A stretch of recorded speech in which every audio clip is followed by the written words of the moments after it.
S Guruji, ಇನ್ನು ಯಾವ ರುದ್ರಾಕ್ಷಿಯನ್ನ ಧರಿಸಿದ್ರೆ ಕಂಕಣ ಭಾಗ್ಯ ಕೂಡಿ ಬರುತ್ತೆ ಅನ್ನೋದನ್ನ ತಿಳಿಸಿಕೊಡೋದಾದ್ರೆ? ರುದ್ರಾಕ್ಷಿ ಅಂದರೆ ಸಾಕ್ಷಾತ್ ಶಿವನ ಒಂದು ಆನಂದ ಬಾಷ್ಪದಿಂದ ಬಂದಂತಹ ಒಂದು ಅಂಶ. ಈ ರುದ್ರಾಕ್ಷಿಯಿಂದ ನಮಗೆ ಎಲ್ಲ ಇಷ್ಟ ಕಾರ್ಯಗಳನ್ನು ಕೂಡ ಸಿದ್ಧಿಸುತ್ತೆ, ಅನುಕೂಲ ಆಗುತ್ತೆ, ಸಕ್ಸಸ್ ಆಗುತ್ತೆ. ವಿಶೇಷವಾಗಿ ಕಂಕಣ ಭಾಗ್ಯಕ್ಕೆ ಸಂಬಂಧಪಡುವಂಥದ್ದು, ಹೆಣ್ಣಾಗಿರ್ಬೋದು ಗಂಡಾಗಿರ್ಬೋದು, ಕಂಕಣ ಭಾಗ್ಯಕ್ಕೆ ಸಂಬಂಧಪಡುವಂಥದ್ದು ಮೂರು ಮುಖಿ ರುದ್ರಾಕ್ಷಿ. ಈ ಮೂರು ಮುಖಿ ರುದ್ರಾಕ್ಷಿಯನ್ನು ಧರಿಸಬೇಕಾಗುತ್ತದೆ. ಎಷ್ಟು ದಿನ ಧರಿಸಬೇಕು ಮತ್ತು ಹೇಗೆ ಧರಿಸಬೇಕು ಅನ್ನೋಂಥದ್ದು ಇಂಪಾರ್ಟೆಂಟ್ ಆಗಿರ್ತದೆ. ಅಂದರೆ ಈ ಮೂರು ಮುಖಿ ರುದ್ರಾಕ್ಷಿಯನ್ನು ಸಾಧಾರಣವಾಗಿ ನಮಗೆ ಆಗುವಂತಹ ವಿಳಂಬದ ಮದುವೆಯ ವಿಚಾರದಲ್ಲಿ ವಿಳಂಬ ಆಗುವಂಥದ್ದು, ಗ್ರಹಗತಿ ದೋಷ ಇದ್ದರೂ ಅದು ಪರಿಹಾರ ಮಾಡ್ಕೋಬೇಕಾಗುತ್ತದೆ, ಅದು ಬೇರೆ ಪ್ರಶ್ನೆ.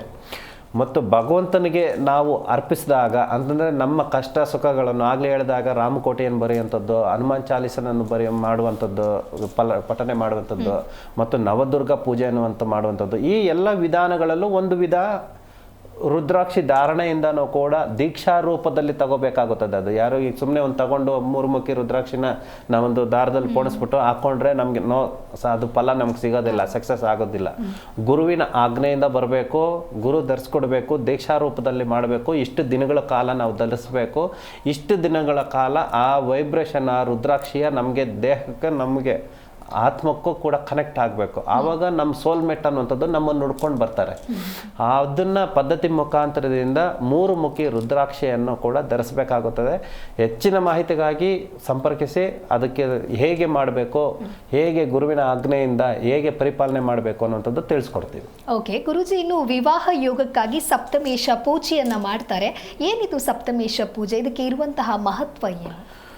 ವಿಶೇಷವಾಗಿ ನಮಗೆ ಸಪ್ತ ಸಾಗರಗಳು ಅಂತಂದರೆ ಹೇಗೆ ನಮ್ಮ ಇಡೀ ಭೂಮಂಡಲಕ್ಕೆ ಸಂಬಂಧಪಡುವಂತಹ ಒಂದು ತೀರ್ಥಕ್ಷೇತ್ರಗಳು ಅನ್ನುವಂಥದ್ದು ಏನಿದಾವೋ, ಹಾಗೆ ನಮ್ಮ ಜಾತಕದಲ್ಲಿ ಸಪ್ತಮಿಯ ಅಧಿಪತಿ ಮತ್ತು 7ನೇ ಶನಿ ಅಧಿಪತಿ ಆಗಿ ಮತ್ತು ನಮ್ಮ ಜಾತಕದಕ್ಕೆ ಸಂಬಂಧಪಡುವಂತಹ ಒಂದು ಏನಂತ ಹೇಳ್ತೀವಿ ದಶಾಭುಕ್ತಿನಲ್ಲಿ 7ನೇ ಮಹಾತ್ಮ ಹೇಗೆ ನಮಗೆ ಕನೆಕ್ಟ್ ಆಗ್ತಾನೆ, ಏನು ದಶಾಭುಕ್ತಿ ಅನ್ನುವಂಥದ್ದು ನಡೀತಾ ಐತೆ ಮತ್ತು ವಿಭುಕ್ತಿ ಏನು ನಡೀತಾ ಐತೆ ಮತ್ತು ನಮಗೆ 7 ವಾರಗಳಲ್ಲಿ ನಮಗೆ ಲಗ್ನಕ್ಕೆ ಸಂಬಂಧಪಡುವಂತಹ ಕಂಕಣ ಭಾಗ್ಯಕ್ಕೆ ಸಂಬಂಧಪಡುವಂತಹ ಒಂದೊಂದು ವಾರದಲ್ಲೂ ಕೂಡ ಒಂದೊಂದು ವಿಧವಾದ ಇಷ್ಟ ದೇವರಿಗೂ ಮತ್ತು ಕುಲದೇವರಿಗೂ ಕನೆಕ್ಟಿವಿಟಿ ಬರುತ್ತದೆ.